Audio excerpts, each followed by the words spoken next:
विनाकारण अख्ख्या महाराष्ट्राला काय विठेस धरतात तुम्ही त्यासाठी? तुम्ही संख्या भरा, त्याच्या संदर्भात तुमचे अधिकारी भरा आणि कालबद्ध कार्यक्रम करा की पोलीस व्हेरिफिकेशनच्या संदर्भामध्ये किती कालावधी लागला ज्याला काही मर्यादा आहे की नाही? हा तर सगळा धंदा सुरू झाला, हा व्यवसाय सुरू झाला व्हॅलिडिटी संदर्भामध्ये. जागोजागी पैसे लागायला लागले. पोलीस व्हेरिफिकेशनला जरी आला तो पैसे घेतल्यावर देत नाही आणि त्याच्या व्हेरिफिकेशन सर्टिफिकेट मिळत नाही.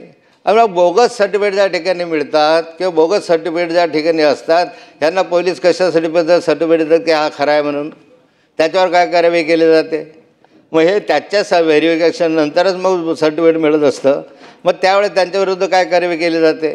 माझा सरळ प्रश्न आहे की या ठिकाणी जो पहिला दिवस निर्णय घेतला होता की व्हॅलिडिटीचं सर्टिफिकेट असल्याशिवाय फॉर्म भरता कामा नये, त्याच वेळेस याला आळा घालेल, नाही तर बोगस सर्टिफिकेटला आळा घातला जाणार नाही. सरकारचा सपोर्ट आहे आणि आज 10-15 वर्ष झालं चाललेलं आहे आणि मग 5 वर्षाची मुदत निघून जाते. त्या सरपंचाची किंवा त्या नगराध्यक्षाची 5 वर्षाची मुदत निघून जाते तरी त्याच्या सर्टिफिकेटचं व्हॅलिडिटी येत नाही, पण ह्या कायद्याचं प्रोटेक्शन त्याला मिळालेलं असतं.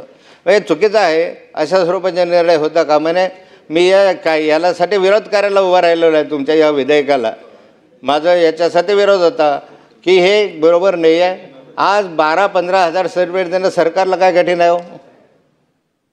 12-15 हजार तुमच्याकडे जर प्रलंबित असतील तर सरकार नावाच्या वस्तूला हे काय कठीण आहे का 12-15 हजार?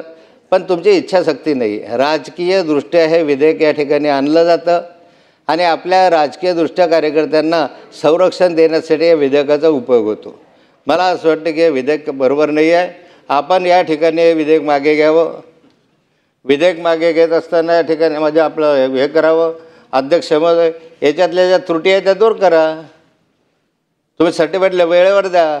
अनेक सर्टिफिकेट मी पाहिलं बोगस, मागासवर्गीयाचे सर्टिफिकेट बोगस, एस टीचं सर्टिफिकेट आमच्याकडे तर सुळसुळात आहे नंदुरबार वगैरे जिल्ह्यामध्ये. एस टीच्या सर्टिफिकेटचा म्हणजे इतके बोगस सर्टिफिकेट दिले जातात आणि नंतर व्हॅलिडिटी ऑफिसरने दिलेलं सर्टिफिकेटच खरं आहे का?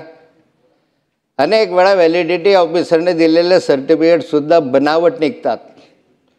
नाशिक जिल्ह्यामध्ये या ठिकाणी अनेक सर्टिफिकेट असे आहेत की जे बनावट निघाले, त्याच्यावर बनावट सह्या आहे, बनावट शिक्के आहे, त्या संदर्भात बनावट तारखा आहे, एस टीचं सर्टिफिकेट आहे. आणि अशा ठिकाणचे हे सर्टिफिकेट त्याचं काय? अजूनही त्याच्यावर कारवाई झाली नाही. 5 वर्ष संघर्ष करतायत की एस टीचे बनावट सर्टिफिकेट व्हॅलिडिटी ऑफिसरने दिले असं दाखवून त्या ठिकाणी नोकऱ्या मिळाल्या.